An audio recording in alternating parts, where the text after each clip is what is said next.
Gertrude, would you speak to Tommy? What has poor Mr. Trafford done this time? Robert says he's the best secretary he has ever had. Oh well, Tommy has proposed to me again. Really, Tommy really does nothing but propose to me. He proposed to me this morning in front of that dreadful statue of Achilles. Really, the things that go on in front of that work of art are quite appalling. The police should interfere. Oh. And Tommy is so annoying in the way he proposes. When he proposes to one, he talks to one just like a doctor. Oh, I'm quite fond of Tommy, but his methods of proposing are quite out of date. I wish Gertrude would speak to him and tell him that once a week is quite enough to propose to anyone, and that it should always be done in a matter that attracts some attention. Dear Mabel, don't talk like that. Besides, Robert thinks he has a brilliant future before him. I wouldn't marry a man with a future before him for anything under the sun. Mabel? Oh, I know, Gertrude. You married a man with a future, didn't you? But then Robert was a genius, and you have a noble, self-sacrificing character. You can stand geniuses. Oh, Gertrude, do you know who's coming to see you? That dreadful Mrs. Cheveley, in the most lovely gown. Did you ask her? Mrs. Cheveley coming to see me? Impossible! I can assure you, she's coming upstairs, as large as life, and not nearly as natural. No, you need not wait, Mabel. Lady Marley, Mrs. Cheveley. Dear Lady Marley, how nice of you to come and see me. Won't you sit down, Mrs. Cheveley? Well, there, Gertrude. We just called to know if Miss Cheveley's diamond brooch has been found. Here? Yes. I missed it when I got back to Claridge's, and I thought I might have possibly dropped it here. I have heard nothing about it, but I will send for the butler and ask. Oh, pray don't trouble, Mrs. Lady Chiltern. I dare say I lost it at the opera before we even came on here. Oh, yes, I suppose it must have been at the opera. The fact is, we all scramble and joyster so much nowadays that I wonder we have anything at all left on us at the end of an evening. What sort of a brooch was it that you lost, Mrs. Cheveley? A diamond snake brooch with a ruby, a rather large ruby. Mason, has been a ruby and diamond brooch found in any of the rooms this morning? No, my lady. It really is of no consequence, Lady Chiltern. I'm so sorry to have put you to any inconvenience. Oh, it has been no inconvenience. That will do, Mason. You can bring tea. Well, I must say, it is most annoying to lose anything. I remember once at Bath, years ago, losing in the pump room an exceedingly handsome cameo bracelet that Sir John had given me. I don't think he has ever given me anything since, I'm sorry to say. He has sadly degenerated. Would you like some tea, Mrs. Cheveley? Thanks. Some tea, Lady Margaret? No thanks, dear. The fact is, I have promised to go round for 10 minutes to see poor Lady Brancaster, who is in very great trouble. And now, if you will allow me, I shall leave Miss Cheveley in your charge and call back for her in quarter of an hour. I hope Mrs. Cheveley will stay here a little. I should like to have a few minutes' conversation with her. How very kind of you, Lady Chiltern. Believe me, nothing would give me greater pleasure. Oh, no doubt you both have many pleasant reminiscences of your school days to talk over together.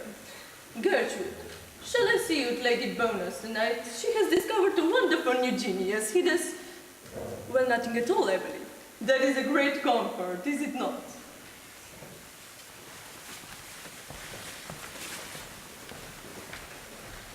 Wonderful woman, Lady Margaret, isn't she?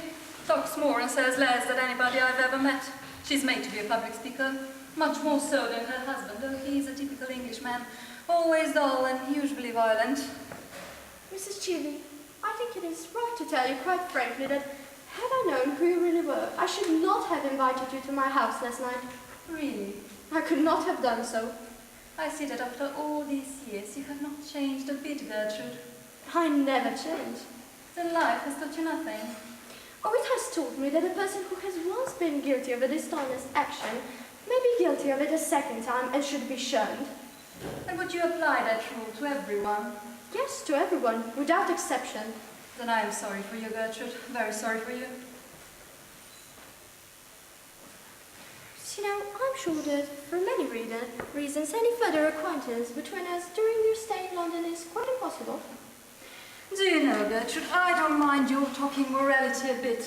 Morality is simply the attitude we adopt towards people who we personally dislike.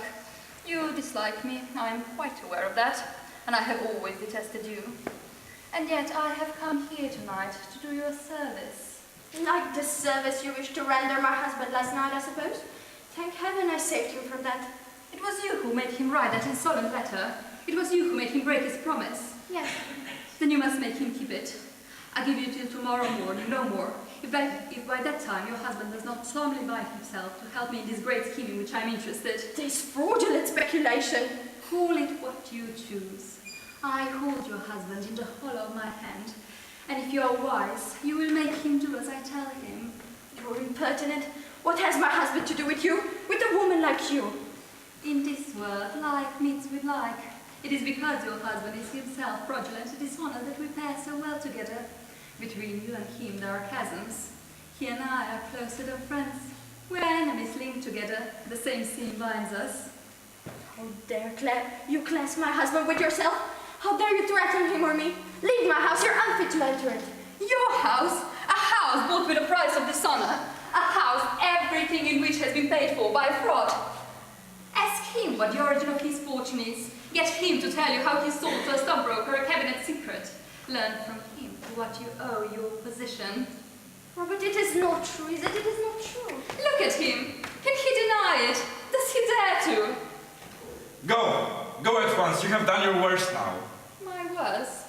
I have not yet finished with you. With either of you. I give you both till tomorrow at noon. If by that time you don't do as I bid you to do, the whole world shall know the origin of Sir Robert's children.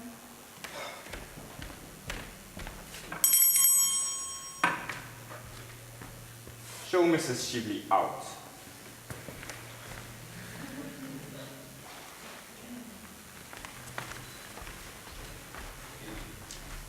You sold a cabinet secret for money. You began your life with a fraud. You built up your career on dishonor. Tell me it is not true. Lie to me. Tell me it is not true. Gertrude, what this woman says may be true, but you don't realize how tempted I was. Let me explain to you the whole thing. Don't come near me. Don't touch me. Gertrude. And how I've worshipped you. You were to me something afar, apart from common life. I think pure, noble, honest, without stain. The world seemed to me finer with you in it, and God was made real because you lived. Oh, when I think I made a man like you the ideal of my life. There was your mistake. There was your error, the error all women commit. Why can't you women love us, faults and all? It is not the perfect, but the imperfect who have need of love. It is when we're wounded by our own hands that love should come to cure us. Else what use is love at all? You made your false idol of me, and I had not the courage to come down, to tell you my fears, to show you my weaknesses, in fear that I would lose your love, like I have lost it now. What this woman asked of me was nothing compared to what she offered to me. She offered peace, stability, security. The one sin of my youth, which I thought that had been buried forever, rose up in front of me, its hands at my throat. I could have buried it, sent it back into its tomb, buried the one witness against me. But you prevented me. Yes, you know it. Let women make no more idols of men. Let them not put them on pedestals, altars, and bow before them. Else they may ruin other people's lives, as completely as you whom I have so wildly loved, have ruined mine.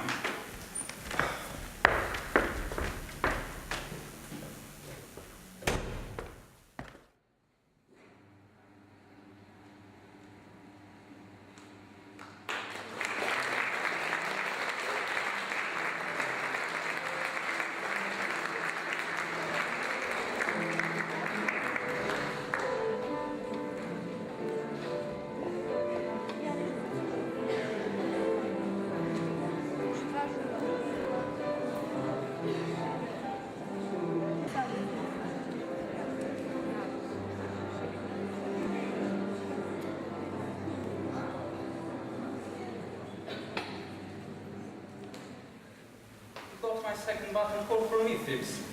Yes, my lord. Rather distinguished than Phips. I'm the only person of smallest importance in Athens, and present wears a buttonhole. Yes, my lord. I have observed that. You see, Phips, fashion is what wears oneself. What is unfashionable is what other people wear. Yes, my lord. Just as vulgarity is simply the conduct of other people. Yes, my lord. And falsehoods the truth of other people. Yes, my lord. Other people are quite dreadful. The only possible society is oneself. Yes, my lord. To love oneself is the beginning of a lifelong romance. Yes, my lord. don't think I quite like this buttonhole. It makes me look a little too old. Makes me almost in the prime of life. Phipps. I don't observe any alteration in your lord's appearance, my lord. You don't, Phipps? No, my lord. But I will speak to the florist. She has had a loss in her family lately, which perhaps accounts for the lack of triviality her lordship complains of in the buttonhole. Extraordinary thing about the lower class in England. They are always losing their relations. Yes, my lord. They are extremely fortunate in that respect. Any letters, Phipps? 3, my lord.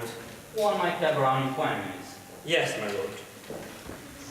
Phipps, when did this letter arrive? It was brought by hand just after your lordship went to the club. That will do. Lady Chiltern's pink notepaper on Lady Chiltern's letter. Wonder what Lady Chiltern has got to say to me. I wonder Robert was to write. I want you, I trust you, I'm coming to you. Gertrude. I want you, I trust you, I'm coming to you. Gertrude. So she has found out everything. Poor woman, poor woman. Lord Carrington. Oh, why will parents always appear at the wrong time? Some extraordinary mistake in nature, I suppose. Delighted to see you, my dear father. Take my cloak off. Is it worthwhile, father? Of course it is worthwhile, sir. Which is the most comfortable chair? This one, father. It is the chair I use myself when I have visitors. Thank you. No draft, I hope, in this room? No, father. Glad to hear it. Can't stand drafts. No draft at home. Good many breezes. Huh? Don't understand what you mean. Want to have a serious conversation with you, sir. My dear father, at this hour? Well, it is only 10 o'clock.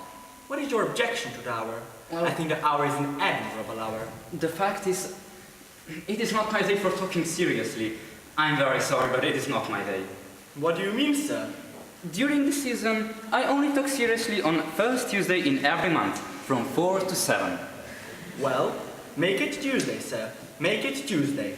But it is after 7, and my doctor says I must not have any serious conversation after 7. It makes me talk in my sleep. Talk in your sleep, sir? What does that matter? You are not married. No, father, I am not married. That is what I have come to talk to you about, sir. You have got to get married, and at once. You are 34 years of age, sir. Yes, but I only do to 32, 31 and a half when I have a really good buttonhole. I tell you, you are 34. And there is a draft in your room. Besides, which makes your conduct worse. Why did you tell me there is no draft, sir? I feel a draft. I feel it distinctly. So do I, father. Let me have one for cloak. I will come and see you tomorrow. We can talk over anything you like. No, son. I have called this evening for a definite purpose. And I'm going to see it through, at all costs, to my help or yours. Put down my clothes, sir. Certainly, father. But let us go into another room. There is a dreadful draught here. Phipps, is there a good fire in the smoking room? Yes, my lord.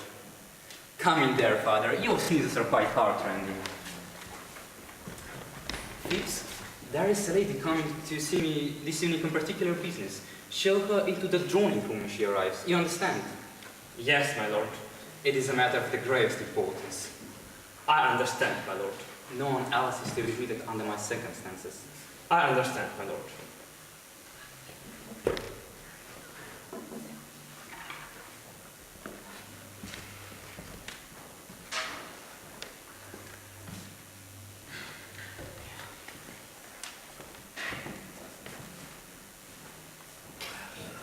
Well, sir, am I to wait attendance on you?